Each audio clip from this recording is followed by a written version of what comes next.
Hello class 11th. Let's begin with a new topic, that is momentum. It is one of the very important topic as we have already read it in our class 9. So what momentum is or what linear momentum is? Momentum is defined as the quantity of motion possessed by a body. Okay तो ये एक ऐसा physical quantity है that is going to let you know that how much motion a body has been storing in itself. Okay, it is given by the product of mass into velocity. ठीक है, motion possessed by a body is not only depend on the mass or not only depend on the velocity of the body, it is a combination of these two things. So we take the product. Okay, and it is denoted by small p.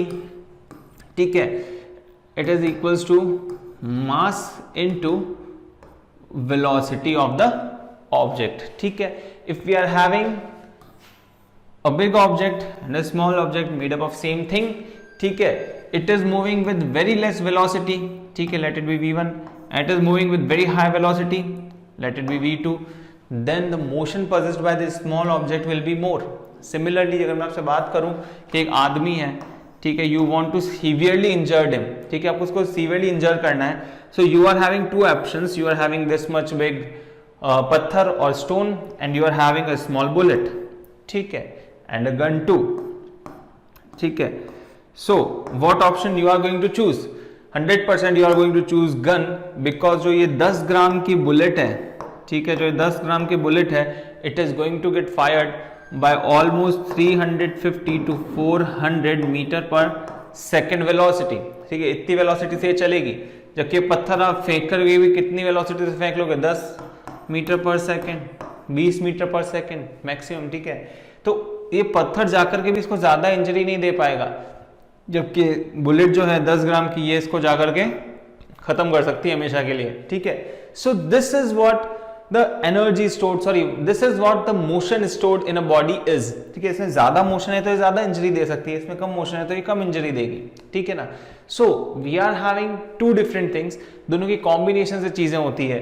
ठीक इसी तरीके से जैसे अगर मैं आपसे बात करूं, ठीक, आपको ज्यादा बड़े एरिया को नुकसान पहुंचाना है तो पहले जमाने में आपको पता हो कैटापुल्स के बड़े बड़े पत्थर रख करके फेंकते थे. क्यों? क्योंकि उनको हाई वेलोसिटी भी चाहिए और ज्यादा जगह पे डिस्ट्रक्शन चाहिए, तो उन्होंने मास भी बढ़ाया. ठीक है, तो ज्यादा मास होगा तब भी उसके पास ज्यादा एनर्जी होगी, ज्यादा उसके पास मोशन होगा, और ज्यादा वेलोसिटी होगी तब भी उसके पास ज्यादा वेलोसिटी होगी.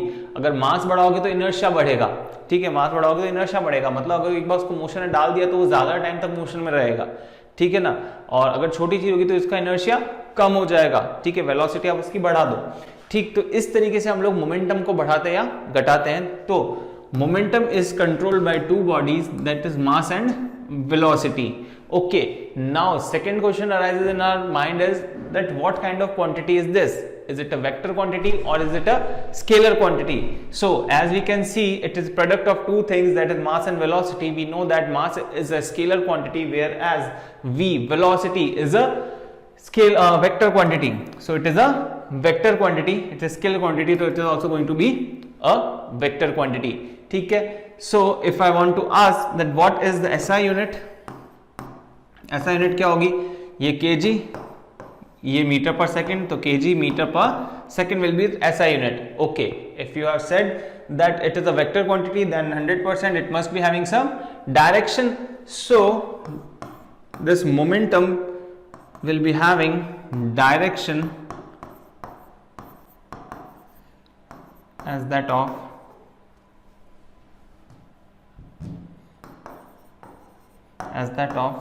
velocity. ठीक है, क्योंकि आगे तो स्केलर है. ठीक, कोई प्रॉब्लम है ही नहीं. तो जो डायरेक्शन वेलोसिटी की होगी वही डायरेक्शन मोमेंटम की भी होगी. अगर मैं बोलता हूं this is direction of velocity, तो 100% this will be the direction of momentum to.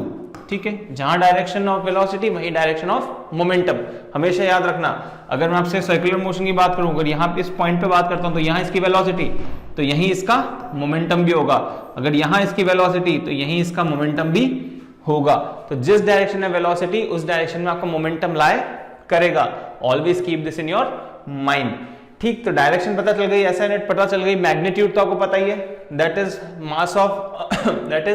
Mass of the object into velocity of the object. Just उनका प्रोडक्ट करो and you are going to get your magnitude, direction आपको पता चल गया, direction of v is the direction of momentum. ठीक, अभी हम बातें करते हैं कुछ रिलेशंस की। ठीक, रिलेशंस किस तरीके से, जैसे let us consider we are having two objects having same mass. ठीक है, केस 1, ठीक है, टू लिखिएगा आप लोग, consider to objects having same mass, like this is m and this is also m। ठीक है, having different velocities, this is moving with velocity v1 and this is moving with velocity v2, given that v1 is greater than v2। ठीक, इस case के अंदर क्या होगा, अगर मैं आपसे बात करूं p1 will be equals to, magnitude लिख रहा हूं मैं सिर्फ, p1 is equals to mv1 and p2 is going to be equals to mv2. Now if I'm going to get ratio तो आएगा p1 upon p2 is equals to mv1 upon mv2, m से काटो m को, you are going to get v1 upon v2। ठीक, now if I say v1 is greater than v2, then 100% p1 is also going to be equals to, greater than p2। So I can say that if I am going to draw a graph between what p and v, then I am going to get a straight line, because here I am having a direct relationship that if I am going to increase v, my p1 is also going to increase। ठीक है, तो p is directly proportional for v at constant mass। If we are having two objects, three objects and objects having same mass, then momentum will be greater for that object whose velocity will be greater। तो p is directly proportional to v for a given mass। ठीक है, चलिए आगे बढ़ते हैं। अगला, next case 2।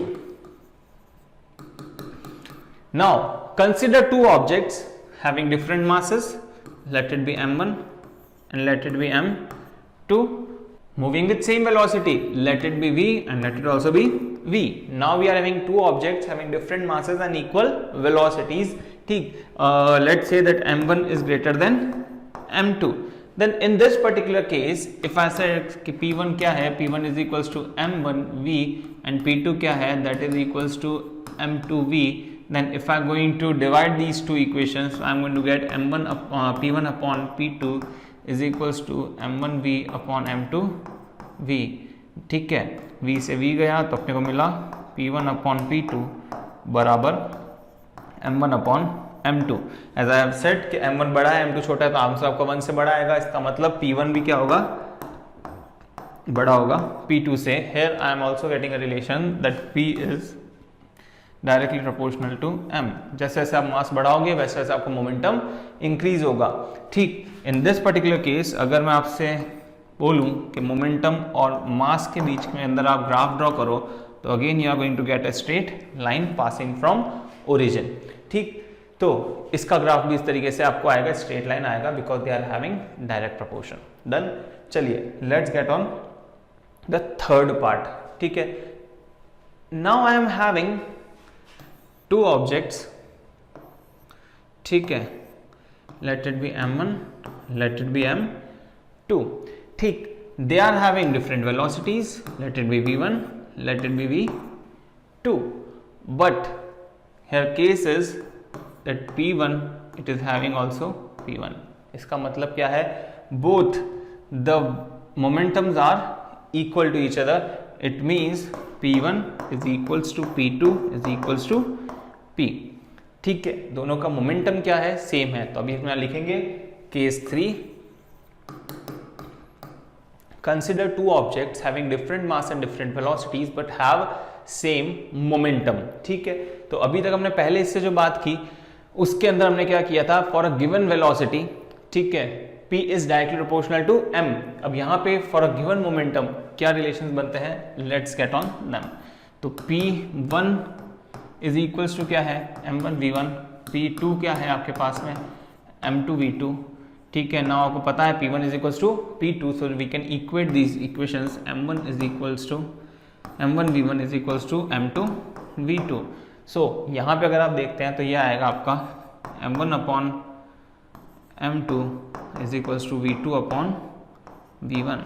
सो यहाँ पे अगर आप देख पाए तो दिस इज इनवर्स रिलेशन।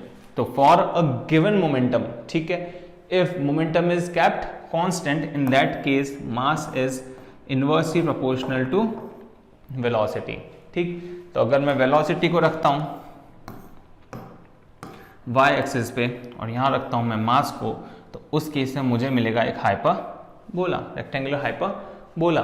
ठीक, इस तरह से मेरे को मेरा आंसर मिलने वाला है। इसको थोड़ा और बेटर ड्रॉ करें तो कुछ इस तरीके से यहाँ पर भी मेरे को मिलेगा, because m is inversely proportional to v। अगर मैं मास बढ़ाता हूँ तो उसका वेलोसिटी को कम करना पड़ेगा। अगर मेरे को दोनों जो ऑब्जेक्ट है इनके p को क्या रखना है, कांस्टेंट। ठीक, तो in this way we are having different relationships for v and m। ठीक, तो सिंपल सा अगर मैं रिवीजन दूं आपको तीनों कंडीशंस का, तो फर्स्ट के अंदर मैंने क्या रखा था, कांस्टेंट मास रखा, तो उसमें p और v डायरेक्टली प्रोपोर्शनल। अगले के अंदर मैंने क्या रखा, कांस्टेंट वेलोसिटी रखा, तो उसके अंदर p और m डायरेक्टली प्रोपोर्शनल। तीसरे के अंदर मैंने क्या रखा, सिंपल सा p को दोनों का सेम रखा, ठीक है, मोमेंटम सेम रखा, तो उसमें मेरे को मिला that mass is inversely proportional to velocity. ठीक, तो इस तरीके से मेरा मोमेंटम जो है वो वेरी करता है, ठीक है, मास और वेलोसिटी से। सो होप आपको मोमेंटम क्या है इसका कॉन्सेप्ट समझ में आ गया होगा कि ये है क्वांटिटी है कि एक ऑब्जेक्ट पर कितना मोशन स्टोर्ड पड़ा है। ठीक है, not only its mass, the velocity of the object is also considered equal. ठीक है, दोनों का जो भाग है इसके अंदर कि आपके पास कितनी वेलोसिटी होगी वो दोनों का इक्वल है। अगर कोई चीज़ बहुत तेज चल रही है, उसका मास कम है, ठीक है, और एक कोई चीज़ बहुत बड़ी है और उसका वेलोसिटी कम है, तो उनके मोमेंटम बराबर हो सकते हैं। ठीक है, इस तरह से चीज़ें यहाँ पे काम करती है। चलिए, thank you for today, let's meet in next lecture.